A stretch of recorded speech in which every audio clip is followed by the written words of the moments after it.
ይሄ መልእክቴ በዚህም አዲስ ኪዳን ካህናት ቤተክርስቲያን እንደዚሁም በማርሲል ቴሌቪዥን ለምትከታተሉ ሁሉ እግዚአብሔር ባላችሁበት የህይወት መንገድ እንዲያጽናናችሁ በእግዚአብሔር ኃይልና መንፈስ እንድትበረቱ በጸሎቴ ሆኜ የማካፍላችሁ ቃል ነው። ክርስቲያኖች እንደማያዝኑ አልተጻፈም እንደሚጽናኑ እንጂ። ክርስቲያኖች እንደማያለቅሱ አልተጻፈም እንደሚስቁ እንጂ። የማያለቅሱ የሚያስለቅሱ ብቻ እንደሆኑ ላስታውስ እፈልጋለሁ። የማይሸከሙ የሚያሸክሙ ብቻ እንደሆኑ፣ የማይሰጡ የሚቀበሉ ብቻ እንደሆኑ በህይወታችሁ ልታስቡት የሚገባ ጉዳይ ነው። ስለዚህ ካለቀስክ ወይም ካለቀሽ ጤነኛ ነሽ፣ አድገሻል። ካለቀሽ አታስለቅሺ ማለት ነው። መጽናናት ማለት በቂ የሆነ ትንታኔ፣ እርግጠኛ የሆነ መልስ፣ ግልጽ የሆነ የህይወት አቅጣጫ በሌለበት ሁኔታ ከእግዚአብሔር ሐሳብ ጋር መስማማት ማለት ነው። ክርስቲያን ከእግዚአብሔር ጋር ባለው ህይወት በሚያልፍበት መከራና ማዕበል በደረሰበት ጉዳትና ቁስል ህመም ምክንያት ተጽናና ብለን ስንል የከሰረውን ነገር ተመለሰለት፣ የጠፋበት ነገር መጣ፣ የሞተበት ነገር ተነሳ፣ የሄደበት ነገር ተመለሰ እያልን አይደለም። እንደውም በሚገርማችሁ ሁኔታ የሞተው ነገር ተነስቶ የጠፋው ነገር መጥቶ የተበላሸው ነገር ተስተካክሎ ሳይሆን በቂ ትንታኔ ስለ ህይወቱ ማግኘት ባልቻለበት ሁኔታ ውስጥ ለምን ይሄ ጉዳይ እንደሆነበት፣ እንዴት እንደሆነበት፣ ከምን ተነስቶ እንደሆነበት ግልጽ የሆነ ትንታኔ፣ ግልጽ የሆነ ምክንያት። አሁን ብዙዎቻችሁ ምክንያቱም ብታቁት፣ መነሻውን ብታቁት፣ መድረሻውን ብታቁት ከጎዳችሁ ነገር ልትጽናኑ የምትችሉ ሰዎች ከመልሱ በላይ ጥያቄው ራሱ እንዲገባችሁ የምትፈልጉ ሰዎች ጥቂት አይደላችሁ። አንድ ጊዜ መልሱን ከማጣታችን በላይ የሚጎዳን ጥያቄውን ራሱ አለመረዳታችን፣ የቱ ጋር እንደሳትን ወይም ደግሞ በህይወታችን እየሆነ ስላለው ጉዳይ በቂ የሆነ ግንዛቤ አለመያዛችን በራሱ ህመሙን ከፍተኛ ያደርገዋል። መጽናናት ማለት በቂ ትንታኔ በሌለበት፣ እርግጠኛ የሆነ መልስ በሌለበት፣ ግልጽ የሆነ የህይወት አቅጣጫ በሌለበት ከእግዚአብሔር ሐሳብ ጋር መስማማት ማለት ነው። ሰው ተጽናና ብለን ስንል እያልን ያለ ነው እርግጠኛ የሆነ መልስ እኮ አልሰማም፣ በቂ ትንታኔ ስለ ህይወቱ አላገኝም፣ እንደዚሁም ደግሞ ግልጽ የሆነ የህይወት አቅጣጫ ኮምፓሱ እጁ አልገባም። ነገር ግን ከእግዚአብሔር ሐሳብ ጋር መስማማት ማለት ነው። ይሁን አንተ ያልከው ይበልጣል፣ እኔ ካሰብኩት ይልቅ አንተ ያሰብከው፣ እኔ ካየሁት ይልቅ አንተ የመረጥክልኝ ይበልጣል ብለህ ግልጽ የሆነ አቅጣጫና እርግጠኛ የሆነ መልስ እንደዚሁም በቂ ትንታኔ ባላገኘህበት ጉዳይ ላይ ከእግዚአብሔር ጋር ተስማምተ እሺ የሚል ህይወት መኖር መቻል ማለት ነው መጽናናት ማለት። አንዲት ሴት ልጇ የሞተባት ሴት ተጽናናች ማለት ልጇ ተነሳ ማለት አይደለም። ልጄ ከኔ ይልቅ ለአምላኬ ብላለች ማለት ነው። ከኔ ይልቅ ልጄ፣ ህይወቴ ከኔ ይልቅ ላንተ ያስፈልጋል፣ ገንዘቤ ከኔ ይልቅ ላንተ ያስፈልጋል፣ ዘመኔ ከኔ ይልቅ ላንተ ያስፈልጋል። አንተ ከወደድከው፣ አንተ ከመረጥክ፣ አንተ ይሁን ካልክ ዝግ በሩም ለኔ አውራ ጎዳና ነው፣ ዝምታው ለኔ እንደ ደራ ገበያ ነው፣ ጨለማው ለኔ እንደ ጠዋት ንጋት ነው ብሎ ማለት ነው መጽናናት ማለት። ሰው ከችግሩ ሲወጣ አይደለም የሚጽናን ነው። ሰው ከጥያቄው መልስ ሲያገኝ አይደለም የሚጽናን ነው።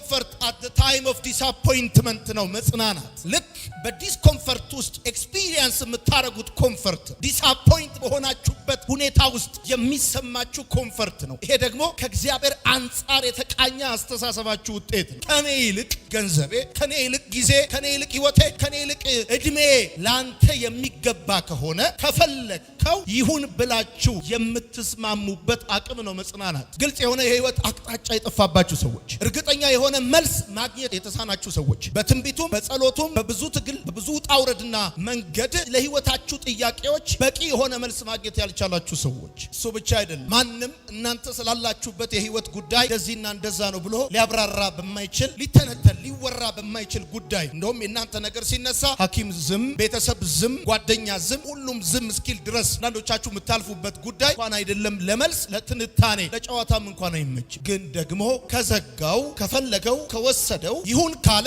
እሱ ከመረጠው ይሁንለት፣ ከከበረበት ከሰራበት ካተረፈበት የረገጥኩት ማጥ የሚወርድብኝ ዶፍ እሱ በሚፈልገው የህይወት አቅጣጫ ሊሰራ ለፈለገው ነገር ገንዘብ ሊሆንለት ካሰበ ይሁን ብሎ አሜን ብሎ መቀበል መቻል ማለት ነው መጽናናት ማለት። የሞተው ተነስቷል ማለት አይደለም መጽናናት ማለት። የጠፋው ተገኝቷል ማለት አይደለም መጽናናት ማለት። የተዘጋው ተከፍቷል ማለት አይደለም መጽናናት ማለት። በተዘጋው ውስጥ የተከፈተውን የሰማይ አጀንዳ መረዳት ማለት ነው መጽናናት ማለት። ተዘግቷል እኮ በሩ። እናንተ ግን ፍጥረታዊ ሰዎች ሁሉ በአይኖቻቸው በሚያዩት የተዘጋ በር ውስጥ የተከፈተ የሰማይ አጀንዳ እንዳለ መረዳት ማለት ነው መጽናናት ማለት። መጽናናት ማለት ስንዘምር ያዩን፣ ስንስቅ ያዩን፣ ስንገባ ያዩን፣ ስንወጣ ያዩን፣ ቀና ስንል ያዩን ሰዎች ጥያቄዎቻችን ተመልሶልን ይመስላቸዋል፣ ግን አይደለም። ጥያቄዎቻችን ባሻገር እግዚአብሔር አምላክ እየጠመቀ ያለው የዘመናት ፕሮግራም እንዳለ ስለገባን ነው የሳቅነው፣ ስለገባን ነው የዘመርነው። እሱ አዋቂ እንደሆነ፣ እሱ መልካም እንደሆነ፣ እሱ በስራው እንከን እንደሌለበት፣ ሁል ጊዜ ትክክል እንደሆነ፣ ሲሰጥ ብቻ ሳይሆን ሲቀበልም ትክክል እንደሆነ፣ ሲያወጣ ብቻ ሳይሆን ሲያወርድም ትክክል እንደሆነ፣ ሲከፍት ብቻ ሳይሆን ሲዘጋም ትክክል እንደሆነ፣ ሲያድን ብቻ ሳይሆን ዝም ሲልም ትክክል እንደሆነ እሱ ገብቶን ነው የዘመርነው። እሱ ገብቶን ነው አሜን ያለው። ከደጁ ያልጠፋ ነው፣ ስሙን መጥራት ያላቆም ነው። እግዚአብሔር ስም የጸና ግንብ ነው ይላል መጽሐፍ ሲናገር። ጻድቅም ወደሱ ሮጦ ታየ። ጻድቅ ነህ የሚያሳድድህ የለም አይልም መጽሐፍ። ያስሮጣው የሚያሳድደው ጉዳይ ነው። ነገር ግን አንድ ነገር ያውቃል፣ ስሙ የጸና ግንብ ነው። ጻድቅ ወደሱ ሮጦ ከፍ ከፍ ከፍ ከፍ ይላል። ወዳጆቼ መጽሐፍ ሲናገር ክርስቲያኖች አያለቅሱም አይልም፣ ይጽናናሉ ይላል እንጂ ይስቃሉ ይላል እንጂ መካስ ማለት አይደለም። እግዚአብሔር ሳያውቅ በህይወቴ የሆነ ነገር የለም ብሎ መቀበል ማለት እንጂ መጽናናት ማለት ሳያውቅ የሆነ የሱን ዕውቀት አምልጦ በህይወቴ የተከሰተ ከመለኮታዊ እቅዱ አምልጦ በኔ ህይወት በኔ ቤት የተከሰተ ነገር የለም። ያውቀዋል። የሆነብኝን ነገር እኔ ከምለውና ከማብራራው በላይ እኔ ከምናገረው ቋንቋ ከምችለው ግራመር ከምችለው ብዙ ጉዳይ በላይ በደንብ እግዚአብሔር አምላክ እኔ ያለሁበትን ጉዳይ ያውቃል። በሱ ዘንድ የታወቀ ነው ብሎ ማለት ነው። በህይወቴ እግዚአብሔር ሳያውቅ የሆነ ነገር የለም ብሎ መቀበል ማለት ነው መጽናናት ማለት። መጽናናት ማለት ወዳጆቼ እግዚአብሔር ሳያውቅ በህይወቴ የሆነ ነገር የለም፣ እግዚአብሔር ሳያውቅ የሆነ ነገር ደግሞ ከሌለ የሚያሰጋኝ ነገር የለም። በሱ ዕውቀት ውስጥ ነው ያለው፣ በሱ ዘላለማዊ አጀንዳ ውስጥ ነው ያለው ብሎ የሚያምን ሰው ህይወት ነው መጽናናት። እግዚአብሔር አዋቂ ነው የሚል መልስ፣ እግዚአብሔር መልካም ነው የሚል መልስ፣ እግዚአብሔር ትክክል ነው የሚል መልስ፣ ቢዘገይም በእርግጥ ይመጣል የሚል መልስ፣ አይቷል ነቀፌታዬን፣ አይቷል መናቄን፣ አይቷል መገፋቴን የሚል መልስ ነው። በማኩረምረምና በብዙ እንጉርጉሮ በብዙ ብስጭት ውስጥ የሚኖሩ ሰዎች ይሄን መልስ አላገኙትም። የተመለሰላቸው ሰዎች ናቸው። ለዛውም እግዚአብሔር በማንነቱ የመለሰላቸው ሰዎች ናቸው የሚጽናኑት። ለኛ ፍላጎት ቢሆን ኖሮ ዘንድሮ ደሴ ሳይሆን ዲሲ ነበርንኛ ብዙዎቻችን። እንደ ልጅነታችን ህልም ቢሆን ኖሮ አይሮፕላን አብራሪ እንጂ ሎተሪ አዟሪ አንሆንም ነበር። ርቀቱን ላሳያችሁ ፈልጌ ነው። መጽናናት ማለት በእግዚአብሔር ፍቃድ ነፍስን ማሳረፍ ማለት ነው። ሲከፍት ብቻ ሳይሆን ሲዘጋም ትክክል ነው ማለት ነው። ሲሰጥ ብቻ አይደለም ሲቀበልም ልክ ነው ማለት ነው። ሲመልስ ብቻ አይደለም ሲወስድም ልክ ነው ማለት ነው። በእግዚአብሔር ፍቃድ ነፍስን ማሳረፍ ማለት ነው። ወዳጆች ቋሚ ችግር የለም፣ ያገሬ ልጅ ቋሚ ማጣት የለም፣ ቋሚ የሆነ መንከራተት የለም፣ ቋሚ የሆነ ዝቅተኝነት የለም። ወዳጆቼ እኛንን የወፎቹን ድምጽ ሰምተን ቀን በማለዳ የሚጀምር የመሰለ ቀኑ ግን ከምሽት ነው የሚጀምረው፣ እኩለ ሌሊት ነው የሚጀምረው። ጨለማው ሁሉ ብርሃን አርግዟል፣ ሌሊቱ ሁሉ ቀንን አርግዟል። ስለዚህ ቋሚ ሌሊት የለም፣ ቋሚ ጨለማ የለም፣ ቋሚ ችግር የለም። አልፈዋለሁ፣ ወጣዋል። ይህችን ችግር ይሻገራታል። ለተወሰነ ወራት ነው ወዳጆቼ።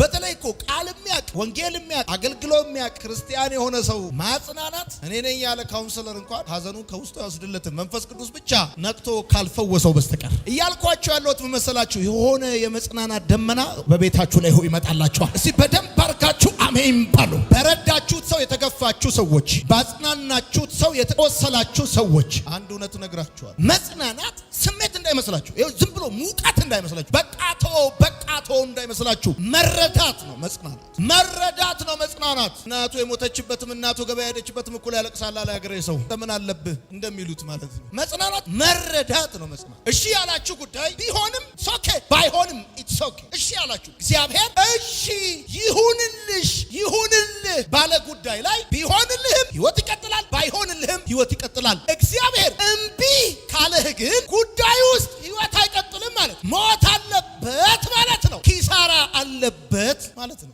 መጽናናት ማለት በእግዚአብሔር ፍቃድ ነፍስን ማሳረፍ ማለት የሚሆንበት ምክንያት ምን መሰለ? አሁን ብዙ ሰው ሲዘጋብህ ወይም ሲወሰድብህ ወይም ሲበላሽብህ ብለኸው አንኳኩ ይከፈታል፣ ፈልጉ ታገኛላችሁ፣ ጠይቁ ይሰጣችኋል ብለሃል። ጌታ ሆይ ብዙ ጥረህ ወርደህ እምቢየው ካለ እዛ ጉዳይ ውስጥ ሞት አለ ብሎ እያለክ ነው እግዚአብሔር። ዳስዋይ በእግዚአብሔር ፍቃድ ልብን የምታሳርፈው ወዳጆቼ እቺ በደም ስሙ። እምቢ ብላችሁ ተመልሶ የሚመጣ ልጃችሁ ነው። ባለ ጉዳይ አቂቦ ነው የሚቀረው። መጽናናት የባለ ጉዳዮች ህይወት ሳይሆን የእግዚአብሔር ልጆች ኑሮ ነው። ልጅ ነው እምቢ ተብሎ ተመልሶ ይመጣል። ባለ ጉዳይ እስቲ እምቢ በሉት፣ የጎረቤት ሰው እምቢ በሉት። ባለ ጉዳይ እምቢ ካላችሁት አቂሞ ይቀራል። የጎረቤት ልጅ እምቢ ካላችሁት አቂሞ ይቀራል። ልጅ ግን ተመልሶ ይመጣል። መጽናናት የእግዚአብሔር ልጆች ኑሮ ነው፣ የባለ ጉዳዮች ህይወት አይደለም። እግዚአብሔር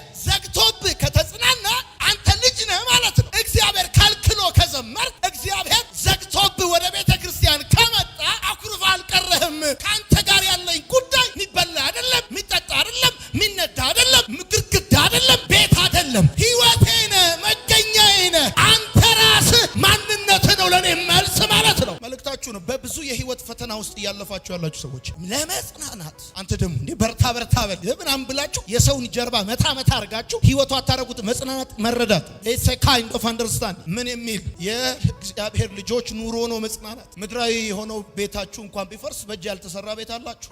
ጓደኞቻችሁ ጀርባቸውን ቢሰጧችሁም ሁልጊዜ የማይለይ ወዳጅ አላችሁ። የእግዚአብሔር ልጆች ኑሮ ነው መጽናናት ማለት። ሃሌሉያ። ብዙ ባለ ጉዳዮች በቸርች ውስጥ አስተናግደናል። ይሆናል የተባሉ ሳይሆን ሲቀር የጠበቁት ነገር ሳይሳካ በሩ ሳይከፈት አንዳንዶቻችሁ ማውራት ብትጀምሩ የምታልፉበትን ጉዳይና የህይወት እንቆቅልሽ። ታዲያ ምንድነው ቤተክርስቲያን ያስገኛችሁ? የልጅነት ኑሯችሁ። ክርስቲያን ልጽናና ብሎ አይጽናናም። ላጽናና ሲል ነው የሚጽናና። ክርስቲያን ልታገዝ ብሎ አይታገዝም። ላግዝ ብሎ ነው የሚታገዘው። ሰውም ማጽናናት በእግዚአብሔር መጽናናት ነው። ሰውም መፈለግ በእግዚአብሔር መፈለግ ነው። ሰውም ማገዝ በእግዚአብሔር መታገዝ ነው። ጉዳዩ እንደዛ ነው ወዳጆቼ። መጽናናታችን ለጠላቶቻችን ያለን የመጨረሻው መልሳችን፣ የመጨረሻው ራስ አይዞ ብለን የምንሄድበት ጠላታችን ራስ አይዞ ለጠላታችን ያለን የመጨረሻው መልሳችን መጽናናታችን። ብዙ ሰዎች ገንዘብ ለማትረፍ ነፍሳቸውን ከስረዋል። ብዙ ሰዎች ብር ለማትረፍ ህይወታቸውን ከስረዋል። ከጌታ ጋር ወክ እያደረጋችሁ ነገር የተበላሸባችሁ ሰዎች እግዚአብሔር አዋቂ ነው። እግዚአብሔር መልካም ነው። ምን እያለ መሰለ? በእግዚአብሔር ፍቃድ ስር ነፍስን ማሳረፍ ነው መጽናናት ማለት። ለምን ይኖስ ለዘላለም ነፍስን በምትከስርበት ጉዳይ ለጊዜው ትርፋማ ሆነ ከጓደኞች መካከል እንደ አረፋ የሆነ ደስታ እንዲኖር አይፈልግም እግዚአብሔር አምላክ። እግዚአብሔር አዋቂ ነው። የሄደው እንኳን ሄደ፣ የቀረው እንኳን ቀረ፣ የተበላሸው እንኳን ተበላሸ፣ የጠፋው እንኳን ጠፋ። አዋቂ ነው። ምክንያቱም የሚበልጥ ነገር ከፊት ለፊቴ እንዳለ እግዚአብሔር አዋቂ ነው። ደግሞ እግዚአብሔርን አምነዋለሁ። በተበላሸብኝ ፋንታ የሚተካልኝ ከተበላሸብኝ ጋር አንድ አይነት አይደለም፣ የሚበልጥ ነው የሚል ሰው አሜን ይባል። እመኑኝ፣ ለ10 ዓመት ቆማችሁ ጓደኞቻችሁ የቀደሟችሁ ሰዎች እናንተ መራመድ ከጀመራችሁ ለ10 ዓመት የቀደሟችሁን እንድትከተሉ አድርጎ አይደለም። በመካከል የቆማችሁበትን ዘመን የቤት ስራ ሰርቶ ያስኬዳችኋል። የዛን ዘመን እግዚአብሔር ጥያቄ መልስ ሰጥቶ ያስኬዳችኋል። ሐዘንም ደስታም የሐሳብ ውጤት ነው። ስታስቡት ትደሰታላችሁ፣ ትከፋላችሁ። ስታስቡት የሚያስደስት እግዚአብሔር ብቻ፣ የደስታ መነጽር እግዚአብሔር ብቻ። ስታስቡት ደስ የሚያሳይ እግዚአብሔር ብቻ። አንዳንድ ሰው ስታስቡት እንደውም ብሽቅ ነው። ብሽቅ ዝም ብላችሁ ስለ ሰው ማሰብ ከጀመራችሁ መናደድ ነው የምትጀምሩት። ከጌታ ጋር መሆን ይሻላል። በጣም ወደ ፍቅሩ ሙላት፣ ወደ ሐሳቡ ብርታት ስትጠጉ ስትከለከሉ አየኔ ጌታ ብላችሁ ፈገግ እሰይ ብላችሁ የተሰማችሁን ስሜት ሲሰጣችሁ እንኳን ደስ አይላችሁ። በክልከላው ውስጥ በእግዚአብሔር ላይ ልባችሁን ያሳረፋችሁት እረፍት በማግኘት ውስጥ እንኳን አታርፉም። እንደዛ እናንተ ሰዎች አግኝተው የማያርፉትን እረፍት አጣችሁ። ሞልቶላቸው ቀንቶላቸው የማይስቁትን ሳቅ ቀንተውባችሁ ነው መሰቁት። እግዚአብሔር እንደማይተው ያወቃችሁት ሰዎች ትተዋችሁን። እግዚአብሔር ጀርባ እንደማይሰጣችሁ ያረጋገጣችሁት ሰዎች ጀርባ ሰጥተዋችሁ። እግዚአብሔር ሚስጥረኛ እንደሆነ ያረጋገጣችሁት ሰዎች ወንፊት እንደሆኑ አይታችሁ። ስለዚህ ሰዎች ወንፊት ከሆኑባችሁ ማለት ያለባችሁ አቤቱ አንተ ምንኛ ታማኝ ነህ። የሚደርስባችሁ ነገር በጠቅላላ መዝሙር እንድደርሱበት ነው። አንዳንድ ሰው በቤቱ የሞላው ነገር አላጽናና ብሎት ባንኮኒ ላይ የሚያድር በጣም ብዙ ነው። መጽናናት አቅቶት የዘመደ ብዙ፣ የጓደኛ ብዙ፣ የገንዘብ ብዙ ህይወት እንዳይመስላችሁ። መጽናናት የእግዚአብሔር መገኘት ውጤት ነው። መጽናናት